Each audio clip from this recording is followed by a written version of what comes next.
আমি একজন মুসলিম, দিনের বেলা মানুষের জুতা পরিষ্কার করি। আমার আশপাশে বন্ধু বান্ধব যখন হজের মধ্যে যায়, আমার মনের মধ্যে বড় প্রশ্ন, আমার মনের মধ্যে বড় কষ্ট লাগে, আমি কখন হজে গিয়ে আল্লাহর কাবা শরীফ জিয়ারত করতে পারবো, তওয়াফ করতে পারবো। এই কথা মনে মনে চিন্তা করার পরে আমি একদিন চিন্তা করলাম, রাতের বেলা ওভার টাইম করিয়া রাতের বেলা জুতা সাফ করবো, মানুষের জুতা সেলাইব, এই যে টাকাটা এটা জমা করি আমি একদিন আল্লাহর কাবা ঘর তওয়াফ করতে যাইব। পড়েন সুবহানাল্লাহ। ও বন্ধুরা আমার, আলী ইবনে মুওয়াফিক রাহমাতুল্লাহি আলাইহি একজন সাধারণ মুসলিম, সাধারণ দিনের মধ্যে আল্লাহর কাবার ভালোবাসার থাকার কারণে আল্লাহ তাকে কিভাবে কবুল করলেন। আব্দুল্লাহ ইবনে মুবারককে ডাক দিয়ে বলেন, আমি আবার ওই রাতের বেলা ওভারটাইম করতে করতে যে টাকা পয়সাটা জমাইলাম, একদিন আমি হজ করতে যাইব, পরের দিন ফ্লাইট, রাতের আধারে আমার বিবি সাহেব প্রেগনেন্ট, বাচ্চা হইবে। আমার বিবি সাহেব আমাকে ডাক দিয়ে বলেন, ও আমার স্বামী, আগামীকাল আপনি হজ করতে যাইবেন। আমার মনের মধ্যে একটু কষ্ট লাগতেছি, কারণ কালকে চলে যাইবেন, আমি গর্ভবতী, পেটের মধ্যে বাচ্চা, মন চাইতেছে একটু গোস্ত খাওয়ার জন্য, আগামীকালকে একটু গোস্তর ব্যবস্থা করিয়া দেন। রাতারাতারি আলী ইবনে মুওয়াফিক বের হয়ে গেল। বের হওয়ার পরে হঠাৎ করে তাকাইয়া দিয়ে পাশের ঘরের মধ্যে গোস্ত রান্নার গ্রান, ভিতরে ঢোকার পরে ডাক দিয়ে বলতেছেন, ও ঘরের মালিক, আমার বিবি সাহেব আগামীকালকে আমি হজের মধ্যে চলে যাইব, একটু গোস্তর তকরারে যদি দিত আমি তাকে খাওয়াইতে পারবো। ওই ঘরের ভিতরে ব্যক্তি ডাক দিয়া বলেন, গোস্ত রান্না হইতেছে, এটা আমার জন্য হালাল, আপনার জন্য হারাম। মনের মধ্যে প্রশ্ন জাগলো, আপনার জন্য হালাল হইলে আমার জন্য আরেক ফতোয়া কেন? বলো, আমি একজন দরিদ্র মানুষ, গতকালকে খানার কোনো কিছু না, একটু গাধার মাংস রান্না করছে, আপনি এটা খাইতে পারবেন না, এই জন্য আপনার জন্য হালাল, হারাম আমার জন্য হালাল। এই কথা শোনার পরে এই দরিদ্র ব্যক্তির কষ্ট তার অন্তরের মধ্যে লেগে গেল। এই তুমি এই যে রান্না করছো, এই রান্না গোস্ত তুমি খাইবা না, আমি ঘর থেকে আসতেছি। দরমাইরা গিয়া ঘরের মধ্যে যে চাউল ডাউল আছে এগুলো নিয়ে আইসা পড়ছি, আইসা বলে এইগুলো তোমার, আর আমি হজ করাইতে যাওয়ার জন্য এই থৈলার মধ্যে অনেকগুলো টাকা জমাইছিলাম, আমি হজে যাইব না, আজকের পর থেকে এই টাকা দিয়ে তুমি চলবা। পড়েন সুবহানাল্লাহ। কেমন ভালোবাসা তাদের অন্তরের মধ্যে। হজে যাইতে পারে নাই, কারণ একজন গরিব ব্যক্তি গাধার মাংস রাত্রে খাবে, এটা বন্ধ করিয়া, এত কষ্ট করিয়া মনের মধ্যে ভাষণা, আগামীকালকে হজে যাইবে, রাতের বেলা বিবি সাহেব গুস্ত খাইবে, এই উদ্দেশ্য করিয়া সে ঘর থেকে বাইর হওয়ার পর পাশের বাড়ির ব্যক্তি তাকাইয়া দেখে খুব কষ্ট করতেছি, ওনার হজের যে জমানোর টাকাটা, ওই টাকাটা ওই ব্যক্তিকে দিয়া দিছে, বলে আমার হজে যাওয়ার দরকার নাই। বলেন সুবহানাল্লাহ। কিন্তু বাংলাদেশের মধ্যে 50% লোকের হজ করে, অনেকে 50% টাকা পয়সা, তার যোগ্যতা নাই, তার এই হজ করার সামর্থ্য নাই, তারপরে কিন্তু আল্লাহ তাকে হজে নিতেছে কবুল কইরা, ঠিক না? অনেক টাকা পয়সা লোক, টাকা পয়সা আছে, হজ করার সামর্থ্য আছে, হজে যায় না, আছে না এরকম ভাই? কিন্তু 50% ধরেন টাকা পয়সা নাই, কিন্তু সে হজে যাইতেছে। কারণ হচ্ছে মনের মধ্যে আল্লাহ কাবার ভালোবাসা থাকতে হবে, টান থাকতে হবে। আপনার প্রত্যেকটা মুসলমানের ভিতরে আল্লাহর কাবার ভালোবাসা আছে কিনা? আশপাশের বন্ধু বান্ধব যখন হজে যায়, মনটা কিন্তু চাই যে আমিও হজে যাইতাম, চাই না? এটা কাবার ভালোবাসা, আল্লাহর কাবার ভালোবাসা। এই ভালোবাসা, এই টান যদি কোনো বান্দার ভিতরে থাকে, তাহলে আল্লাহ তারা যেভাবেই হোক মৃত্যুর আগে আল্লাহর কাবা জিয়ারত করাইয়া বলেন সুবহানাল্লাহ। একটা পিপিলিকা তার মনের মধ্যে যদি কাবার ভালোবাসা, আল্লাহ কাবার ভালোবাসা পোষণ করে যদি সে হজে যাইতে পারে, তাহলে আপনি আমি পারবো না কেন? সৃষ্টির সেরা মাখলুকাতের হিসাবে আল্লাহ তো আমাদেরকে বানাইছে। কিন্তু এই সমাজের মধ্যে, আমাদের দেশের মধ্যে অনেকে টাকা পয়সা আছে, কিন্তু হজে যাওয়ার সুযোগ তাদের আল্লাহ দেয় নাই, যাইতে পারে না। নদীর মাঝখানে দ্বীপের মধ্যে পিপিলিকা মধ্যরাতে আল্লাহর কাছে দোয়া করে, আল্লাহ কাবা শরীফ বানাইছে তোমার ঘর, পৃথিবীর মাধ্যস্থ, এই কাবা শরীফ হয়েছে তোমার পৃথিবীর মধ্যে ফেলা ছিল, পানি ছিল, কি ছিল? পানি ছিল। এই পানির মধ্যে আল্লাহ তাআলা একটা গোড়ালি দিয়েছে, ফুল পানি আবার ঘুরতে আরম্ভ করবে, পৃথিবী সৃষ্টি করার পূর্বের কথা। দেখবেন বিভিন্ন জায়গার মধ্যে যদি কোন থাকে গর্ত থাকে, পানি কিন্তু ঘুরে, এখানে কিছু ফেনা জমে, ফেনা যেই জায়গার মধ্যে পানি ঘুরছিল ওই জায়গার মধ্যে আল্লাহ তাআলা ফেরেশতাদের মাধ্যমে ঘর বানায়, সেটা হচ্ছে কাবা, পৃথিবীর মধ্যে। সুবহানাল্লাহ। পিপিলিকার মনের মধ্যে আশা, আল্লাহ তোমার ঘর বানাইছো কাবা শরীফ, আমার তো দেখার কোন শক্তি নাই। সে রাতের আধারে উঠে আল্লাহর কাছে দোয়া করে। একটা পিপিলিকা পিঁপড়া সাধারণ, তার মনের মধ্যে কাবার ভালোবাসা, কাবা শরীফ দেখবে, আল্লাহর ঘর দেখবে। আল্লাহ তাআলা জিবরাইলকে বলে, জিবরাইল এই আমার ছোট একটা মাখলুকাত, ছোট, তার শক্তি নাই, তুমি তাকে আমার ঘর দেখার সুযোগ করিয়া দেন। এবার জিবরাইল আলাইহিস সালাম ওই দ্বীপের মাঝখানে গিয়ে পিপিলিকাকে বলতেছে, পিপিলিকা গতকালকে রাতে যে তুমি দোয়া করছিলা, আল্লাহ তোমার দোয়া কবুল করে নিয়েছে, তোমাকে কাবা শরীফ দেখানোর সুযোগ করে দিয়েছেন। বনের মাছ থেকে একটা কবুতরকে বলতেছে, এই কবুতর গতকালকে এই ঘটনাটা ইয়ার মধ্যে পড়লাম কিতাবে, চমৎকার একটি কবুতরকে বলতেছে তোমার একটা কাজ আছে। বলে কি কাজ? আল্লাহর আদেশে তোমাকে মক্কা শরীফ যাইতে হবে, আল্লাহর কাবার কাছে, একজন আল্লাহর আশিককে নিয়ে। এবার কবুতর আসার পরে ওই ছোট পিপিলিকাকে বলতেছে, তুমি তার পা দিয়ে বেয়ে বেয়ে তার গাড়ির উপরে উঠো, তোমাকে সে কাবা শরীফে নিয়ে যাবে। বলেন সুবহানাল্লাহ। قل إن صلاتي ونسكي ومحياي ومماتي لله رب العالمين।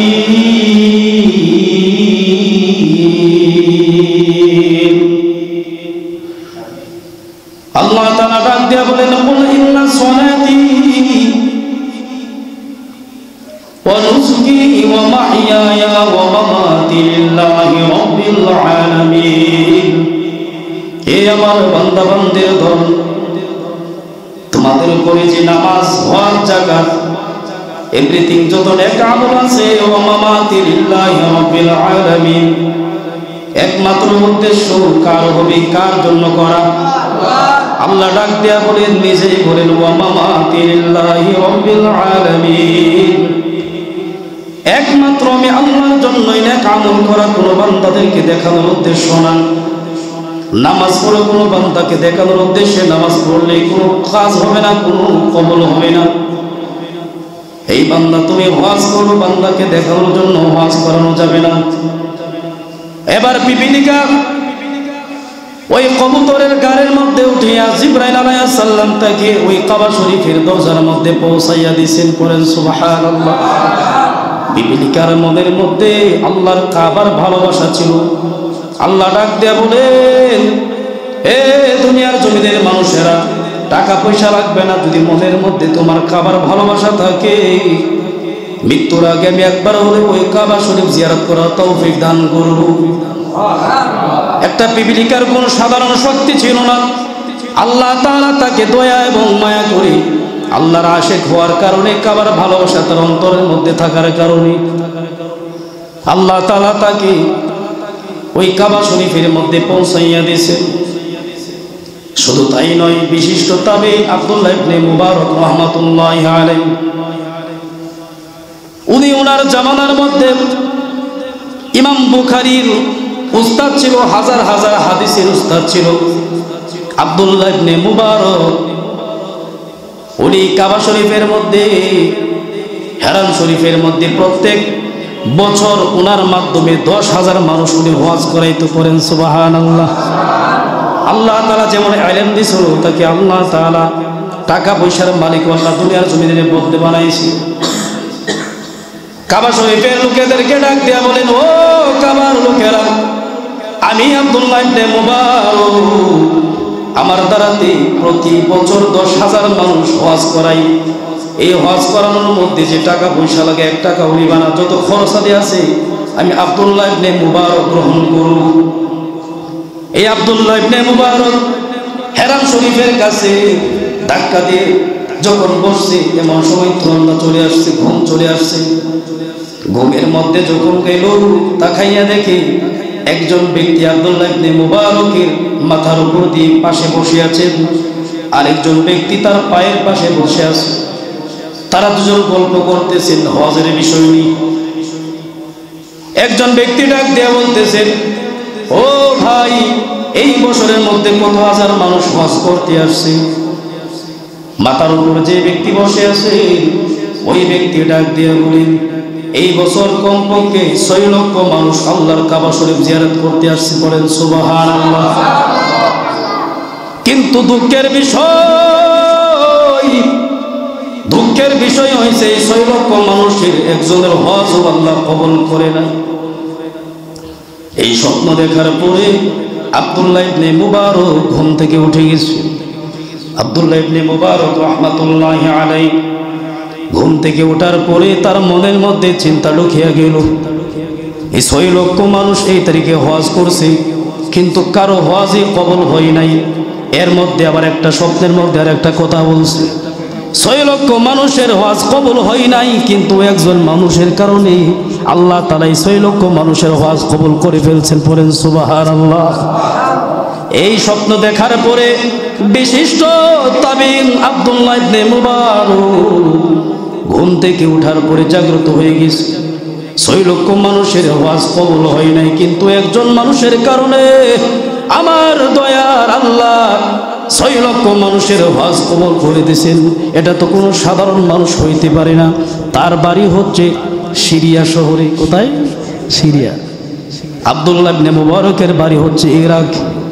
যে 10,000 মানুষ আসছিল, এবার ডাক দিয়া বলতেছেন, তোমরা আগামীকালকে সবাই বাড়িতে চলে যাও, আমি বাড়িতে যাইব না। বলে, কিসের জন্য বাড়িতে যাইবা না? বলে, সিরিয়া আমার একটা গুরুত্বপূর্ণ কাজ আছে, তোমাদের কাছে বলা যাইবে না, আমার আগামীকালকে সিরিয়া রওনা হইতে হবে। আব্দুল্লাহ ইবনে মুবারক পরের দিন সিরিয়া শহরের উদ্দেশ্যে রওনা হয়ে গেল। সিরিয়া শহরের উদ্দেশ্যে রওনা হওয়ার পর রাতের আধারে ওই মসজিদে হারাম শরীফের মধ্যে যখন দেওয়ালের মধ্যে পিঠ ঠেকাইয়া ঘুমাইছিল, যেই ব্যক্তিকে আল্লাহ তাআলা স্বপ্নে দেখাইছিল, সেই ব্যক্তির নাম হচ্ছে আলী ইবনে মুআফি। ওনাকে খোঁজার জন্য এবার সে চলে গেল সিরিয়া শহরের মধ্যে। সিরিয়া শহরের মধ্যে গিয়ে ওই লোককে আবার খোঁজা আরম্ভ করলো, কোনো জায়গায় পাইতেছে না। সিরিয়া শহরের এমন কোনো জায়গা নয়, এমন কোনো জায়গা নাই যে খুঁজতেছে না। কোনো জায়গার মধ্যে না পাওয়ার পরে আব্দুল্লাহ ইবনে মুবারক রাহমাতুল্লাহি আলাইহি বুঝে গেছেন এটা কোনো প্রভাবশালী লোক না, মনে হয় সাধারণ লোক। এত মানুষের কাছে জিজ্ঞাসা করলাম, কেউ নাম জানে না, কেউ কোনো কিছু জানে না, মনে হয় কোনো সাধারণ গ্রাম্য লোক হইবে। এবার সিরিয়া শহর বাদ দিয়ে সেই গ্রামের মধ্যে ঢুকলো। গ্রামের মধ্যে ঢুকার পর ঘর খুঁজতে খুঁজতে খুঁজতে খুঁজতে এক পর্যায়ে ওই আব্দুল্লাহ ইবনে মুবারক রাহমাতুল্লাহি আলাইহি, ওই যে ব্যক্তি আলী ইবনে মুআফি রাহমাতুল্লাহি আলাইহি, ওনার বাড়িতে চলে গেল। ওনার বাড়ির পাশাপাশি গিয়ে একজন লোককে জিজ্ঞাসা করলো, ও ভাই, আলী ইবনে মুআফিককে কেউ চিনুনি? ওই ব্যক্তি ডাক দেয়া বলে, ওই যে কুকুরি ঘর, ছোট ঘরটা দেখা যায়, ওই ঘরটাই হচ্ছে আলী ইবনে মুআফিকের ঘর। আব্দুল্লাহ ইবনে মুবারক রাহমাতুল্লাহি আলাইহি সব কিছু বাদ দিয়ে এবার ওই আব্দুল্লাহ ইবনে আলী ইবনে মুআফিকের ঘরের মধ্যে চলে গেল। তাকাইয়া দেখেন সে এত বড় প্রভাবশালী লোক নয়, সে একজন সাধারণ মুসি। বলেন সুবহানাল্লাহ। আব্দুল্লাহ ইবনে মুবারক ডাক দিয়া বলেন, এ আলী ইবনে মুআফিক, এমন কি কাজ করলা যার কারণে 6 লক্ষ মানুষের হজ তোমার কারণে আল্লাহ কবুল করিয়া নিছে? এই কথা শোনার পরে আলী ইবনে মুআফিক বলতেছে, কি বলতেছেন হুজুর? আমি তো এমন কোনো কাজ করি নাই, তবে একটা কাজ করেছিলাম। বলে, কি কাজ? আমাকে ওই কাজটা একটু খুলিয়া বলুন। আলী ইবনে মুআফিক যখন আব্দুল্লাহ ইবনে মুবারক যখন এই কথা বলতো, বলার সঙ্গে সঙ্গে আলী ইবনে মুআফিক বলতেছেন, আমি একজন মুসি, দিনের বেলা মানুষের জুতা পরিষ্কার করি। আমার আশপাশে বন্ধু বান্ধব যখন হজের মধ্যে যাই আমার মনের মধ্যে বড় প্রশ্ন, আমার মনের মধ্যে বড় কষ্ট লাগে, আমি কখন হজে গিয়ে আল্লাহর কাবা শরীফ জিয়ারত করতে পারবো, তাওয়াফ করতে পারবো। এই কথা মনে মনে চিন্তা করার পরে আমি একদিন চিন্তা করলাম, রাতের বেলা ওভার টাইম করিয়া রাতের বেলা জুতা সাফ করবো, মানুষের জুতা সেলাইব, এই যে টাকাটা এটা জমা করি আমি একদিন আল্লাহর কাবা ঘর তাওয়াফ করতে যাইব। পড়েন সুবহানাল্লাহ। ও বন্ধুরা আমার, আলী ইবনে মুওয়াফিক রাহমাতুল্লাহি আলাইহি একজন সাধারণ মুসলিম, সাধারণ দিনের মধ্যে আল্লাহর কাবার ভালোবাসার থাকার কারণে আল্লাহ তাকে কিভাবে কবুল করলেন। আব্দুল্লাহ ইবনে মুবারককে ডাক দিয়ে বলেন, আমি এবার ওই রাতের বেলা ওভারটাইম করতে করতে যে টাকা পয়সাটা জমাইলাম, একদিন আমি হজ করতে যাইব। পরের দিন ফ্লাইট, রাতের আধারে আমার বিবি সাহেব প্রেগনেন্ট, বাচ্চা হইবে। আমার বিবি সাহেব আমাকে ডাক দিয়ে বলেন, ও আমার স্বামী, আগামীকাল আপনি হজ করতে যাইবেন। আমার মনের মধ্যে একটু কষ্ট লাগতেছি, কারণ কালকে চলে যাইবেন, আমি গর্ভবতী, পেটের মধ্যে বাচ্চা, মন চাইতেছে একটু গোস্ত খাওয়ার জন্য, আগামীকালকে একটু গোস্তর ব্যবস্থা করিয়া দেন। রাতারাতারি আলী ইবনে মুওয়াফিক বের হয়ে গেল। বের হওয়ার পরে হঠাৎ করে তাকাইয়া দিয়ে পাশের ঘরের মধ্যে গোস্ত রান্নার গ্রান, ভিতরে ঢোকার পরে ডাক দিয়ে বলতেছেন, ও ঘরের মালিক, আমার বিবি সাহেব আগামীকালকে আমি হজের মধ্যে চলে যাইব, একটু গোস্তর তকরারে যদি দিত আমি তাকে খাওয়াইতে পারবো। ওই ঘরের ভিতরে ব্যক্তি ডাক দিয়া বলেন, গোস্ত রান্না হইতেছে, এটা আমার জন্য হালাল, আপনার জন্য হারাম। মনের মধ্যে প্রশ্ন জাগলো, আপনার জন্য হালাল হইলে আমার জন্য আরেক ফতোয়া কেন? বলো, আমি একজন দরিদ্র মানুষ, গতকালকে খানার কোনো কিছু না, একটু গাধার মাংস রান্না করছে, আপনি এটা খাইতে পারবেন না, এই জন্য আপনার জন্য হালাল, হারাম আমার জন্য হালাল। এই কথা শোনার পরে এই দরিদ্র ব্যক্তির কষ্ট তার অন্তরের মধ্যে লেগে গেল। এই তুমি এই যে রান্না করছো, এই রান্না গোস্ত তুমি খাইবা না, আমি ঘর থেকে আসতেছি। দরমাইরা গিয়া ঘরের মধ্যে যে চাউল ডাউল আছে এগুলো নিয়ে আইসা বলছি, আইসা বলে এইগুলো তোমার, আর আমি হজ করাইতে যাওয়ার জন্য এই থৈলার মধ্যে অনেকগুলো টাকা জমাইছিলাম, আমি হজে যাইব না, আজকের পর থেকে এই টাকা দিয়ে তুমি চলবা। পড়েন সুবহানাল্লাহ। কেমন ভালোবাসা তাদের অন্তরের মধ্যে। হজে যাইতে পারে নাই, কারণ একজন গরিব ব্যক্তি গাধার মাংস রাত্রে খাবে, এটা বন্ধ করিয়া, এত কষ্ট করিয়া মনের মধ্যে ভাষণা, আগামীকালকে হজে যাইবে, রাতের বেলা বিবি সাহেব গুস্ত খাইবে, এই উদ্দেশ্য করিয়া সে ঘর থেকে বাইর হওয়ার পর পাশের বাড়ির ব্যক্তি তাকাইয়া দেখে খুব কষ্ট করতেছি, ওনার হজের যে জমানোর টাকাটা, ওই টাকাটা ওই ব্যক্তিকে দিয়া দিছে, বলে আমার হজে যাওয়ার দরকার নাই। বলেন সুবহানাল্লাহ। আল্লাহ তাআলা তার এই ভালোবাসাটা এমন কবুল করছে। হজের মৌসুম শেষ হওয়ার পরে এবার হজের যে ব্যক্তিরা তারা বাড়িতে আসতেছে, বাড়িতে আইসা তাকে জিজ্ঞাসা করে, আলী ইবনে মুওয়াফিক, তোমাকে দেখছিলাম মিনার ময়দানের মধ্যে কুরবানি দেওয়ার সময়, এরপর তো তোমার আর দেখলাম না। সুবহানাল্লাহ। তোমার মনের মধ্যে প্রশ্ন, আরে কি, আমি তো হজে গেলাম না, আমার টাকা দিয়ে দিলাম গরিব ব্যক্তি, আমি একজন মুসলিম মানুষ, আমি কোন সময় হজে গেলাম? আরে ভাই, আপনি কি ভুল করতেছেন গো? না, তোমার সাথে আমার সাক্ষাৎ হয়েছে। আবার আরেকজন আইছে হজ কইরা, উনি এসে বলতেছে, তোমার সাথে তো আমি কাবা শরীফ, আল্লাহর কাবা শরীফ তাওয়াফ করছি, এরপরে তোমার সাথে দেখা হয়েছে না।